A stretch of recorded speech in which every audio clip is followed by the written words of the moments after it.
Yang sama-sama kita hormati Panutan Ustaz Ahmad Syaputra, Panutan Ustaz Wahid Amansyah, anak-anakku semuanya dari kelas 1 sampai kelas 5, dan juga yang hadir pada hari ini dari yang belajar di hari Sabtu Minggu, yaitu Kak Sipa, yang bersama-sama dengan Abi, ya, Adiansa, Mentas, kalau hari Sabtu dan Minggu. Hari ini yang dapat hadir Sipa dan Mentas. Semuanya yang dimuliakan Allah Subhanahu wa Ta'ala, serta ibunya Yasmin. Maaf, namanya apa? Bu Yasmin. Semoga selalu diberi kesehatan, mendampingi suami kemana saja. Pahalanya insya Allah besar sekali Allah berikan, itunya berkahnya. Alhamdulillah pada sore hari ini kita diberikan nikmat sehat walafiat, nikmat taufik wal hidayah, sehingga dengan nikmat-nikmat yang banyak tersebut kita dapat menghadiri acara memperingati Isra Mi'rajnya Nabi besar kita Muhammad Sallallahu Alaihi Wasallam di tempat kita yang mulia ini, tempat kita belajar Ponpes Dorotul Nadir. Mudah-mudahan selalu Ponpes Dorotul Nadir ini berjalan terus sampai akhir hayat dari masing-masing kita semuanya, sampai ke hari kiamat. Insya Allah terus menerus ya berjuang mensiarkan Islam, menyampaikan ajaran-ajaran agama Islam yang memang terus kita berkewajiban untuk nasyurul Islam, mensiarkan Islam sampai akhir hayat kita masing-masing.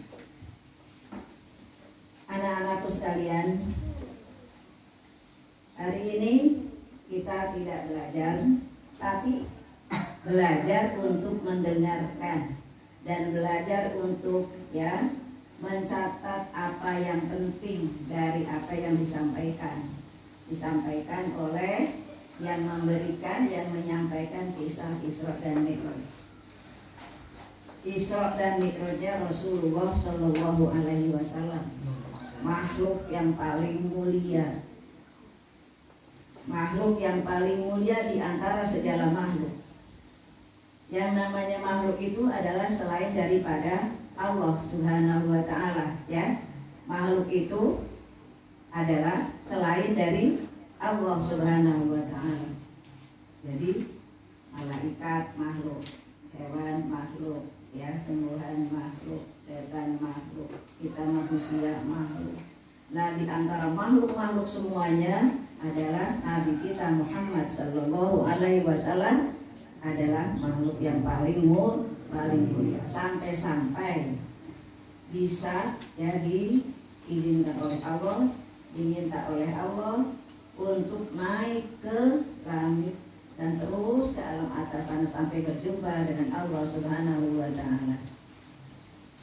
Jadi itu adalah mukjizat, ya, mukjizat dari Nabi kita.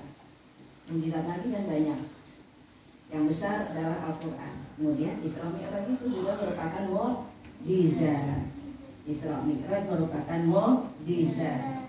Itu Isra dan Mi'raj terdiri dari dua kata atau dua kalimat. Kalau bahasa Arab itu dua kalimat. Kalau bahasa Indonesia dua kata, ya. Isra satu, yang kedua Mi'raj. Isra, ya, hamzah, sin, ro, alif, hamzah. Mi'raj, mim, ain, ro, alif, jim. Isra. Umi sekarang menceritakan tentang Isra. Nanti dilanjutkan oleh Saudara tentang Mi'rajnya.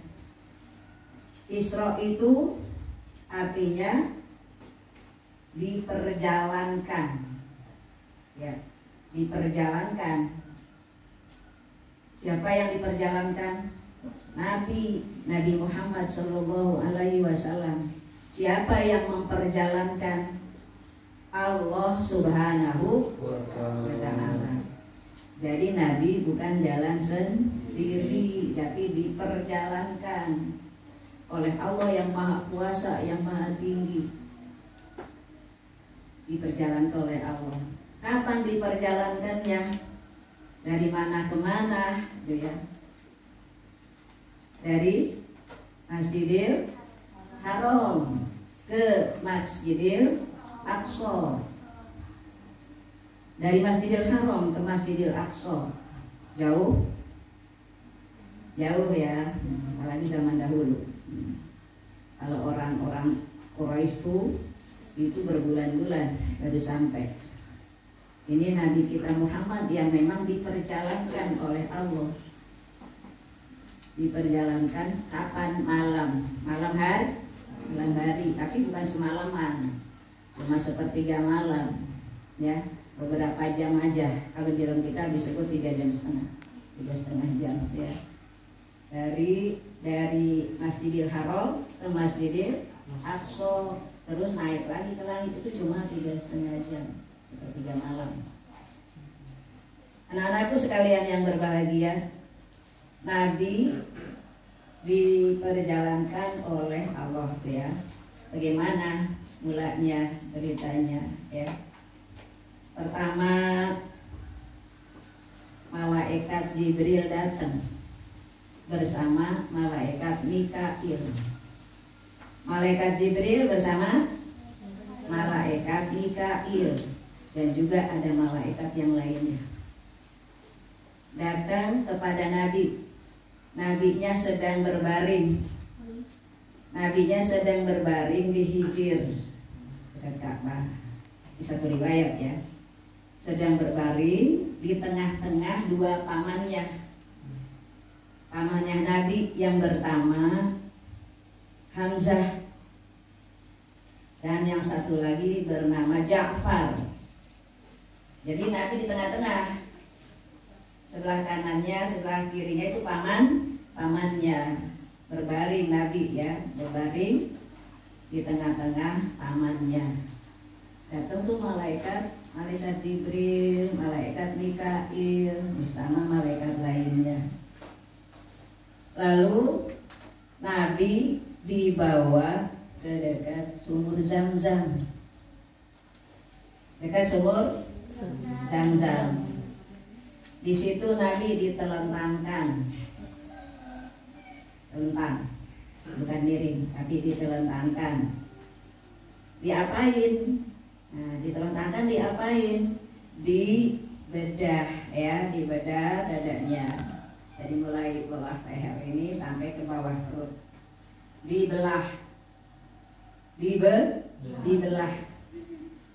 Tentu aja namanya malaikat mah nggak pakai pisau, nggak pakai alat, ya, malaikat, ya, dan nggak sakit, nggak pakai bius.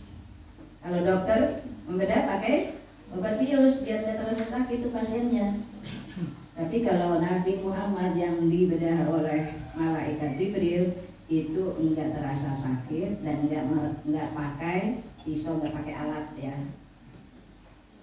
Kemudian dikeluarkan itu, ya, sudah dibelah, dikeluarkan tuh hatinya, disucikan dengan air Zam-Zam. Dengan air? Iya, dengan air Zam-Zam. Sucikan, dibersihkan apa yang menempel, yang misalnya yang itu, ya, yang kalau kita itu ada bisikan-bisikan setan gitu, ya, dalam hati itu banyak kotoran-kotoran, lalu kita ada tempat bisikan-bisikan setan di situ, itu dibersihkan oleh malaikat Jibril. Dibersihkan, sesudah dibersihkan kemudian dimasukkan dan diisi oleh apa? Tadi kan dibersihkan, disucikan pakai air Zam-Zam. Itu malaikat Mikail tuh bantuin. Jadi yang memimpin pembedahan itu malaikat Jibril. Malaikat Mikail yang bawain airnya. Sesudah itu, ya, sudah dibedah, sudah disucikan hatinya, lalu dimasukkan tuh malaikat Mikail itu bawain pakai ember balainya, pakai wadah lah gitu ya, bejana gitu dari emas. Bejananya dari emas, macam ember kecil gitu ya, dari emas. Isinya hikmah ya, ilmu yakin, dimasukkan ke dalam hatinya. Apa yang dimasukkan? Hikmah, ilmu yakin ke dalamnya. Itu diisi di ember ya, ember emas. Ya namanya semuanya itu kan nggak kelihatan bendanya kalau semuanya itu kan merupakan cahaya ya, jadi dimasukkan ke situ ke dalamnya.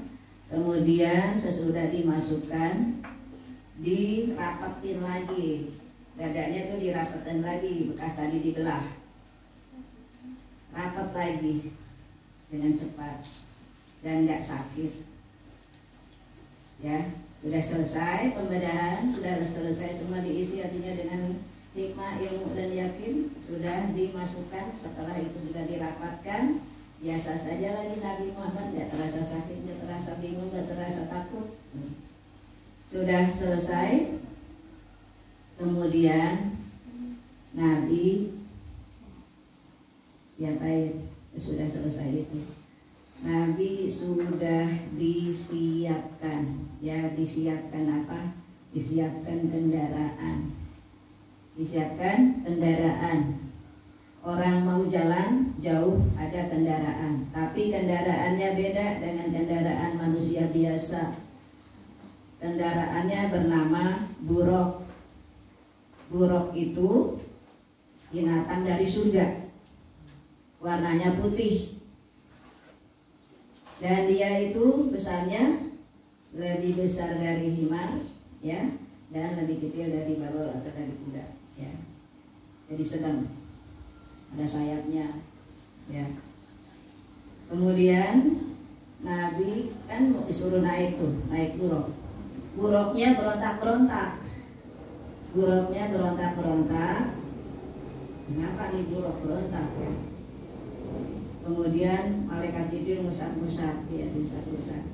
Buruk, emang kamu gak malu ya? Siapa yang akan menunggang kamu? Yang nunggang kamu ini orang atau makhluk yang paling mulia di sisi Allah Subhanahu wa Ta'ala. Buruknya akhirnya malu. Buruknya akhirnya keringetan ya, keringetan, berburu keringat, malu, terus merebah, merendahkan dirinya. Tuh, buruk. Terus Nabi disuruh naik. Malaikat Jibril di sebelah kanan, malaikat Mikail di sebelah kiri ya. Dan kemudian malaikat lainnya ngiringi. Tentu aja kalau malaikat Jibril, malaikat Mikail mah nggak naik buruk, nggak naik kendaraan malaikat ya. Nah kalau Nabi kan manusia, perlu naik gitu. Jadi naik buruk dan malaikat Jibril di kanan, malaikat Mikail di sebelah kiri. Mulai jalan, oleh jalan ya. Jalannya buruk itu cepat sekali ya. Sekali mata memandang udah sampai ke tempat tujuan. Tujuan pertama itu Taibah. Tujuan pertama Taibah. Pertama kan akhirnya makan di Masjidil Aqsa, tapi berhenti dulu di Taibah. Taibah itu adalah kalau sekarang Madinah. Apa sekarang? Madinah. Ya dulu namanya atau Yasrib ya, Taibah atau Yasrib. Sekarang namanya Madinah. Disuruh berhenti Nabi di situ, disuruh sholat. Ngapain Nabi berhenti di situ? Sholat 2 rakaat. Disuruh malaikat Jibril suruh sholat. Dan sholat 2 rakaat. Kemudian Nabi ditanya sama malaikat Jibril, tahu nggak kamu di mana tadi kamu sholat? Nabi bilang tidak. Itu adalah Madinah ya, tempat kamu hijrah nanti dan tempat kamu diwafatkan nanti di situ. Udah dikasih tahu Nabi mah ya. Hijrahnya padahal masih lama, berapa belas tahun ya, baru hijrah kan. Wafatnya juga kan umur 63, tapi udah dikasih tahu sama malaikat Jibril, itu adalah tempat kamu hijrah, tempat kamu wafat. di situ tempat kamu dikuburkan, di situ dikasih tahu. Udah, jalan lagi menuju tempat yang kedua. Yang kedua adalah Madian. Tempat kedua adalah Madian. Nabi disuruh untuk sholat lagi 2 rakaat. Sholat 2 rakaat. Tentu aja bukan sholat fardu ya, bukan sholat sunnah. Sholat 2 rakaat.